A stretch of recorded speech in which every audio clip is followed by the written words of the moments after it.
When people talk about homosexuality, they often ask, is it a choice?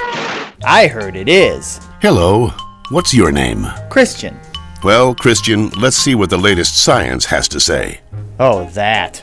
To help us, here are two gay people, George and Martha.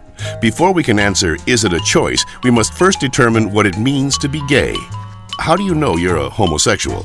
The same way you know that you're straight? Since the 19th century, many theories about homosexuality have been offered that are untestable and contradictory. Male homosexuality is the result of an absent father and an overbearing mother. See ya. Stand up straight, dear. And the female homosexual has never recovered from her anger over not having the penis. She wishes to avenge her perceived castration by taking another female as her sexual object. You're kidding me, right? Well, I've always been told that homosexuality is unnatural. Is it?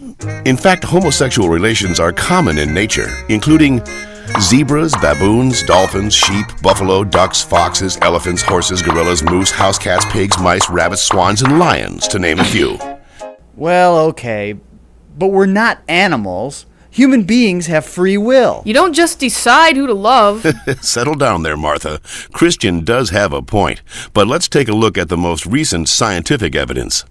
As they study sexual orientation, scientists are currently looking at three main areas: genes, hormones, and birth order. Of course, most of these studies focus only on male sexuality. Sorry, Martha. What a shock.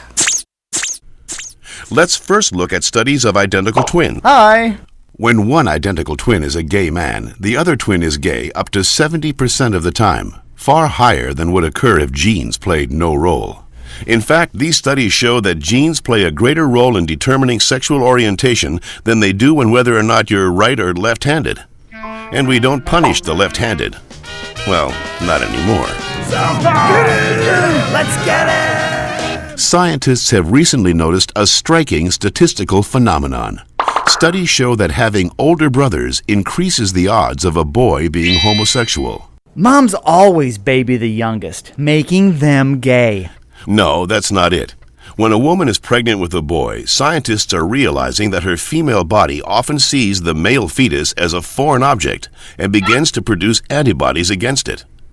The more boys a woman has, the more adept her body becomes at feminizing the fetus, which may explain why with every successive boy, the odds that he will be gay go up significantly. All right, maybe you all accept it, but what about those people who started out gay and say they became straight by discovering God? What about ex-gay ministries? Even so-called ex-gay ministries don't claim to change a person's inner sexual desires, just his or her sexual conduct. We're still gay. If these places really work, why don't they all use the same technique? Why does each ministry experiment its own way? Well, And why have so many members and leaders recanted earlier claims that they were changed? maybe these programs don't work for everyone, but what's the harm? How about the feelings of shame and guilt they instill and reinforce in their victims? Or the money, energy, and time they sap from people who have nothing wrong with them? Says you. Well, in point of fact, not just George says that, Christian. The American Medical Association, the American Psychiatric Association, the American Psychological Association, the American Psychoanalytic Association, the American Academy of Pediatrics, and the National Association of Social Workers have all stated that homosexuality should not be treated as a mental disorder, and that they oppose attempts at reparative or conversion therapy, and that sexual orientation is not a choice and cannot be changed. So that's it.